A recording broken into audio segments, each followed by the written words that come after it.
Oi, boa tarde, sejam todos muito bem-vindos, todos, todas e todes, né? Muito bem-vindos. É uma live completamente surpresa. Os negócios aqui, gente, que eu não enxergo. Vou botar em avançar e é o que tem pra hoje. Não sei onde tá o óculos, aquela história, né? E eu não tô nem na expectativa de que ninguém entre aqui nesse momento, sabe? Mas o objetivo é deixar gravado aqui para que vocês possam ter acesso, assim. Eu tenho vindo falar no ultimamente, né, de sábado pra cá. Oi, André, tudo bem, querido?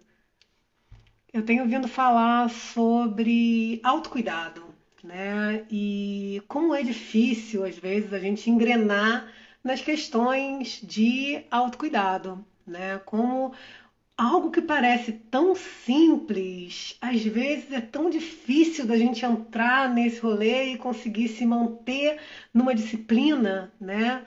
E aí eu venho falando sobre, na verdade, os efeitos, que são os sintomas que aparecem como processos autossabotadores, como bloqueios, como resistências, né?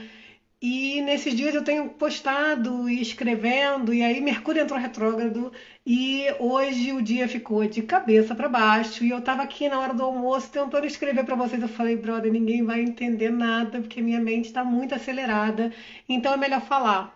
E aí eu vim falar, e pode ser que eu vá e volte, mas quem me conhece sabe que eu sempre finalizo o rolê do contexto, tá? Então, estou falando sobre autocuidado, estou chegando para falar sobre as origens do autocuidado. Como é que a gente aprende a se cuidar na prática? De onde vem essa história? Porque tem padrões que a gente olha para fora e vê acontecendo e a gente não consegue. Mas Isa, por que que você começou a falar dessa questão de autocuidado? Simplesmente, eu sempre brinco, né? Eu trabalhava com coaching já há cerca de 12 anos, né? E eu sempre brincava que eu era coach mais coach que existia. Porque tudo o que eu trazia pro cliente como método de facilitação, eu já tinha vivido profundamente comigo. E eu continuo sendo essa pessoa, né? Eu continuo me propondo trabalhos e eu estava vivendo uma terapia de corpo muito forte, que trazia memórias, marcas e imprints emocionais da criança interior e como ela me mostrou o porquê de ser difícil as questões de autocuidado para que eu pudesse virar essa chave. E tô aí numa ponte, né, entre consciência e coerência, que eu brinco que é uma ponte de corda com tábuas envelhecidas e escorregadias no meio de um penhasco que a gente está ali cruzando, né? Porque consciência, remédio até a página 3. Eu posso ter consciência de que, sei lá, eu fico com raiva quando alguém me fecha no trânsito. Eu tenho consciência de que eu fico com raiva, mas eu não consigo ainda combater a minha reatividade. Tem um rolezinho entre a consciência, aquilo que eu sei sobre a minha emoção, e aquilo que eu consigo reagir, controlar ou curar para não doer mais, né? E aí, quando eu chego nesse lugar de praticar aquilo que eu tenho consciência, eu cheguei na coerência. E esses dias eu estava vendo o Matheus do Vida Veda falando exatamente sobre esse rolê de cruzar essa ponte, né? Eu falei, cara, isso faz todo sentido para mim e eu tô sempre nessa busca por esse lugar de cruzar essa ponte da consciência com a coerência. E um dos maiores desafios que eu tenho, Isa, na vida é essa ponte do autocuidado, de tudo que eu sei que eu preciso fazer e tudo que eu tenho energia, motivação, disciplina e foco para colocar em prática. Quando eu tô bem, quando as emoções estão estáveis, quando tá tudo certo, eu vou que vou e consigo os melhores resultados e possivelmente ninguém faz como eu, porque eu sou super disciplinada. No momento que entrou qualquer fator externo, qualquer fator emocional que deu uma bagunça no porão, babou geral. A primeira coisa que eu faço é abandonar o autocuidado. E abandonar o autocuidado significa se abandonar. Pois bem, nessa terapia de corpo, eu vim percebendo, né, que a gente estava falando, que eu estava trazendo nos posts escritos, sobre os efeitos do autocuidado. Quando eu protelo, quando eu resisto, quando eu me saboto no rolê, né?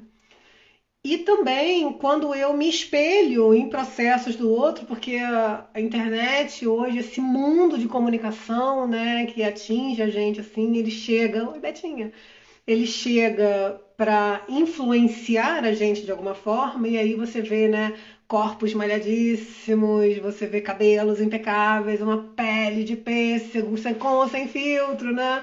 Você percebe ali que as pessoas estão sempre felizes, nananã, e eu trato de muita gente que vive nessa comparação, porque não consegue chegar lá.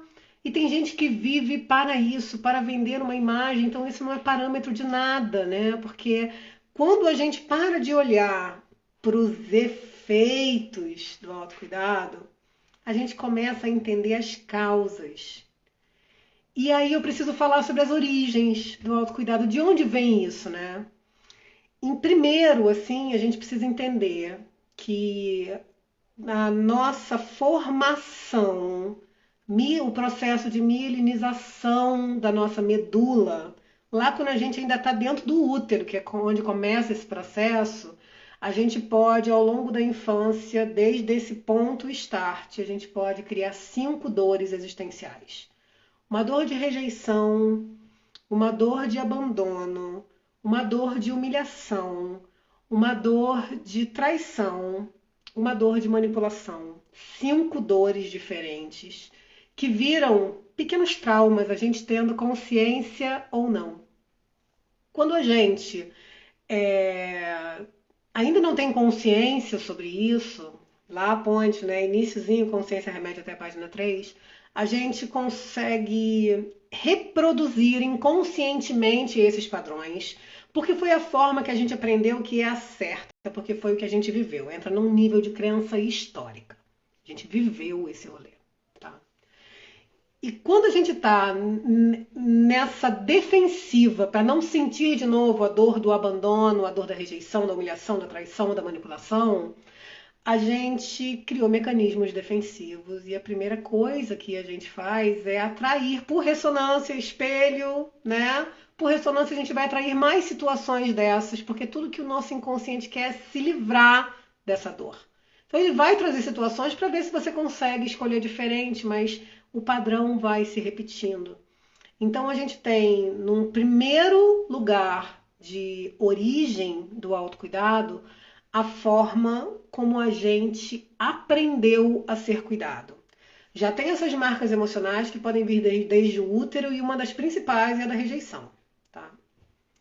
A segunda delas pode ser não, né? Tende a ser marca de como a gente foi cuidado. Se a gente tinha pais ali que tinham muitos zelosos, né? A gente tinha ali um modelo, né, de que a atividade física faz parte da sua vida e aí a gente também precisa contextualizar isso ali numa base de uma pirâmide de Maslow, por exemplo, que as necessidades básicas precisam estar atendidas. Quem está no rolê de subsistência não vai estar preocupado com o rolê de autocuidado.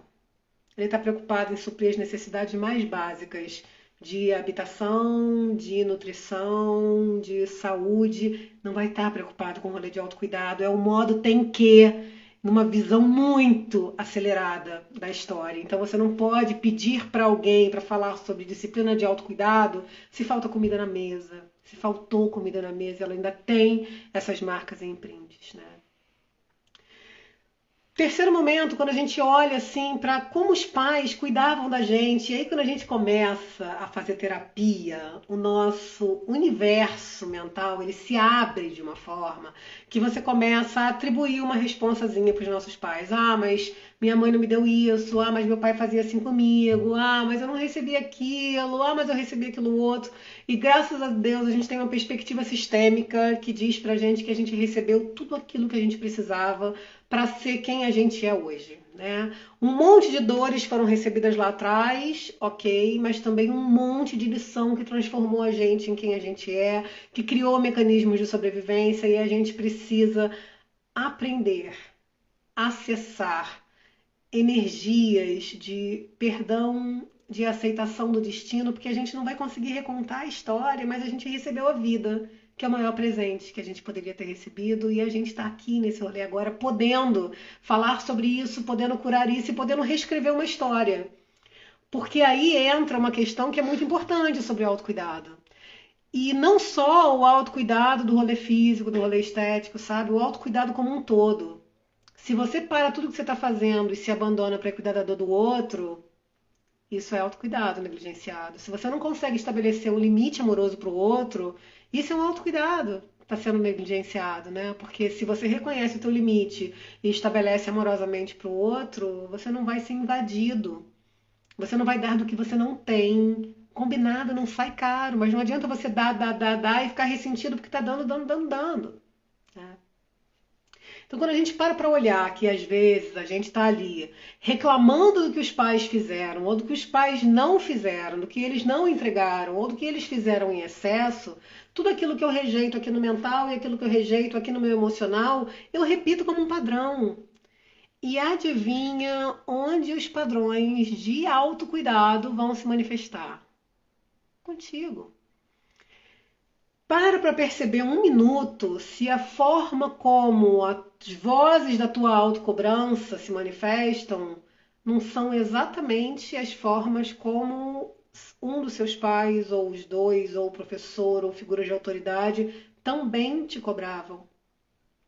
A forma como você se pressiona na ansiedade não é a forma como você era pressionado por resultado.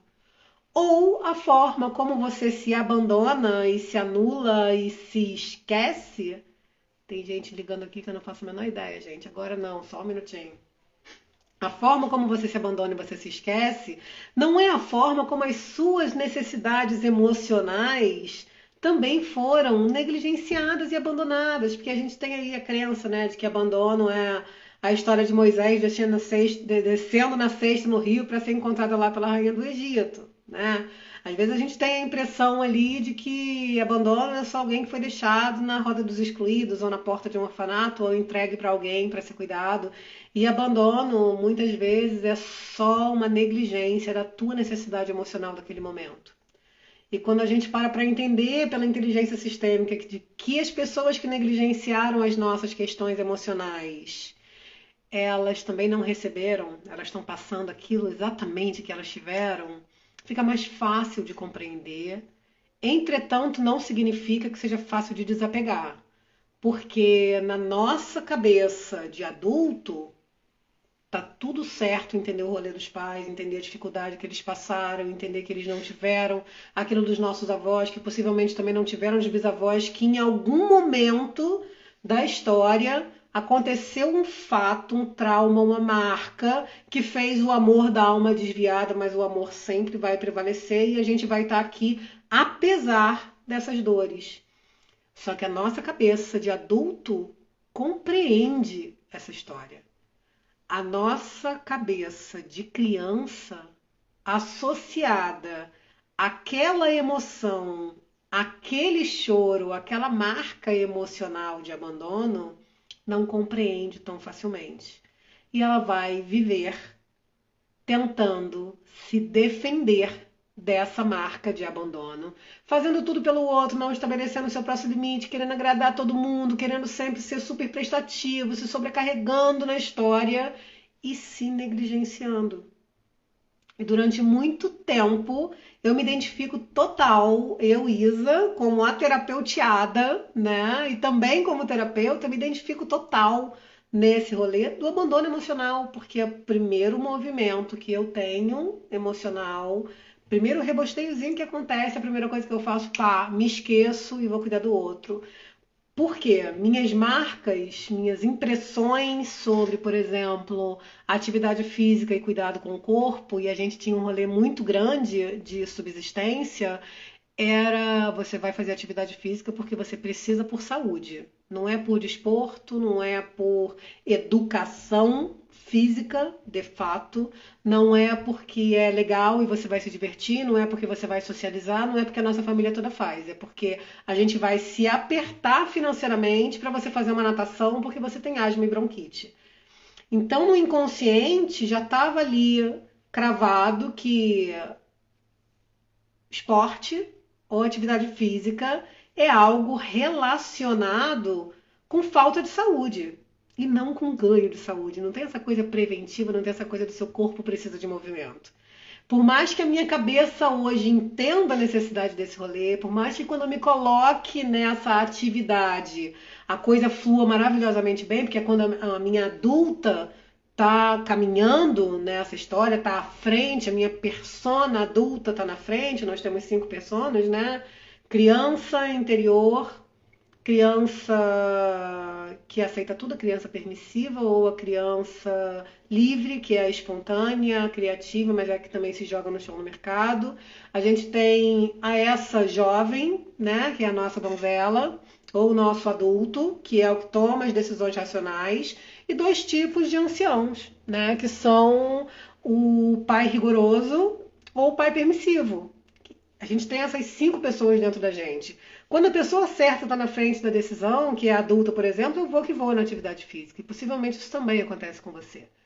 Quando estão as crianças, ou dores da criança, ou quando estão os adultos, na crítica, na autocobrança, na autopunição, na ansiedade, no medo, na paralisia, a gente não consegue sair do lugar. Então é preciso a gente enxergar esses movimentos que vão além do que a gente pode ver. Não é porque uma pessoa não consegue fazer determinada coisa. Oi, tia linda. Não é porque uma pessoa não consegue fazer determinada atividade física, que ela não consegue colocar uma rotina de autocuidado específica que faça sentido para ela, que respeite o ritmo dela, por exemplo, é porque ela é preguiçosa ou porque ela não tem força de vontade. Às vezes não dá por questões emocionais, desde lá a infância, porque ela pode estar revivendo um trauma gigante, porque ela pode estar reproduzindo um modelo que ela recebeu na história, e a gente ainda vai além. Sabe que aqui eu trabalho com uma mentoria multidisciplinar, né, e sistêmica. E também temos origens ancestrais, que quando a gente para olhar numa constelação, por exemplo, já acontecia com pessoas lá de trás e a gente só vem repetindo um padrão. Só que quando a gente tem muito esse incômodo e muito essa vontade de sair dessa história, a gente consegue virar essa chave buscando as ferramentas certas. Consciência para começar a transitar na ponte entre a coerência e entre a consciência e a coerência, né? A gente consegue trabalhar através da terapia tradicional, que faz a gente enxergar e aumentar os níveis de consciência e enxergar de onde vieram esses padrões. Terapias energéticas e espirituais, quânticas, né, como a constelação sistêmica, por exemplo, né, como ferramentas que você consegue acessar essas emoções do passado e entender qual das personas está tomando a frente nesse momento, se são as crianças, se é o adulto ou se são os anciãos, né? A gente consegue resgatar o nosso poder encontrando o nosso lugar exato. Quando eu deixo de ser crítica com relação aos meus pais, eu deixo de querer ser maior do que eles. Imagina que eles te deram a vida e que se eles não tivessem, se você não tivesse aqui, o rolê deles continuava, tá? Eles vieram antes de você.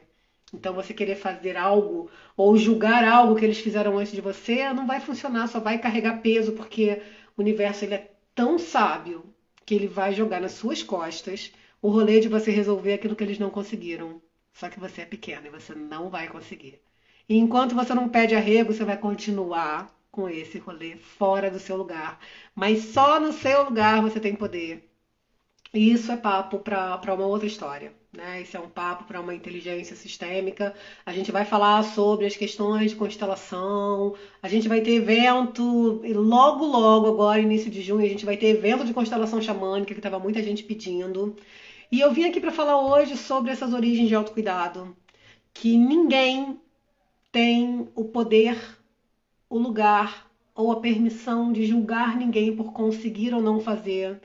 Tá todo mundo aqui, se você parar para olhar direitinho, e se você olhar com compaixão, tá todo mundo aqui fazendo o seu melhor, remando como dá, tentando entrar num fluxo, sabe? Fazer acontecer. Então não dá pra gente entrar num lugar de julgamento de maneira alguma. Tu aponta ali um dedo pro outro, o teu dedinho tá aqui, ó, virado para você. Seus outros três também estão aqui virados para você. Então, vamos recolher esse dedinho e vamos fazer assim, ó, bracinho gostoso, como diz as meninas que eu amo, Fabi e Thay, um abracinho quentinho, assim, porque tá todo mundo tentando fazer o seu melhor, né? E às vezes está num mar de dor tão grande que não consegue fazer realmente diferente. E aí é de um lugar de profunda compaixão por nós mesmos, entender que a gente está fazendo o melhor e que se a gente não está conseguindo, a gente precisa de ajuda, é que você consegue também se sensibilizar e olhar para o outro. Falei pra caramba, era só um topinho sobre as origens do autocuidado, porque hoje realmente eu não ia conseguir postar nada, não ia conseguir escrever e, tipo, organizar essas ideias todas com Mercúrio retrógrado no meio para dar um rebosteio tremendo na fala. Então eu preferi vir falar de coração, falar de maneira inesperada. Acabei de sair do banho, tô aqui preparando o meu almocinho. Eu falei, cara, eu vou tirar aqui, ó, 20 minutinhos para falar sobre esse rolê, para trazer vocês para perto, para dizer que eu tô com saudades e eu quero ouvir os comentários de vocês. Eu sei que nem todo mundo pode estar aqui, não foi nada programado, não foi nada divulgado. Também te amo, tia. Bom demais ter você aqui. E te ver falando sobre isso também, né, com interesse, assim, sobre autocuidado, né, sobre autoconhecimento. Lindo demais. Minha ancestralidade maravilhosa, assim, né, minha tia, minha cabocla linda. E então eu queria estar aqui com vocês, dizendo que eu tô com saudades, que a gente está voltando com os eventos presenciais. Comecei nesse rolê de autocuidado muito forte com essa terapia e estudando com a Cacau, que tem me trazido lições incríveis, e eu tenho que voltar para falar sobre a medicina do cacau, sem dúvida alguma, que vocês vão se derreter de amor por essa deusa maravilhosa. Quem tem vindo nos trabalhos tem ficado encantado. Estou muito feliz porque eu mal publiquei o post sobre algumas vagas que ainda tinham para sexta-feira o evento e elas rapidamente foram preenchidas. Então vamos ter cacau, vaporização uterina, esse cuidado, né, do nosso útero, limpeza dessas marcas ancestrais que impedem, né, o nosso autocuidado de se manifestar. As cerimônias têm cuidado disso, da gente conseguir acessar, abrir o nosso coração para enxergar o que é nosso, passar pela vaporização uterina que limpa essas marcas do nosso físico, essas marcas que estão aqui biologicamente atrapalhando a gente e se reverberando em sintomas do nosso feminino, interferindo nas nossas lunações, né, nos nossos ciclos menstruais, interferindo na nossa ciclicidade e também liberando essa energia na nossa ancestralidade, porque a gente sempre faz dinâmicas constelares. Eu volto, vou falar sobre medicina do cacau, vou falar sobre constelação, vou falar sobre sexualidade sagrada, porque foi o rolê desses 5 meses e quero muito ter você aqui. Por favor, curte, comenta, marca alguém que precisa ouvir sobre isso, que tem dificuldade nesse rolê de autocuidado, para dizer que ela não está sozinha, que ele não está sozinho, né? Que todos, ninguém está sozinho aqui, tá bom? Amo vocês e nos vemos em muito breve. É tempo de agir. Vamos juntos, tá? Onde sai, gente?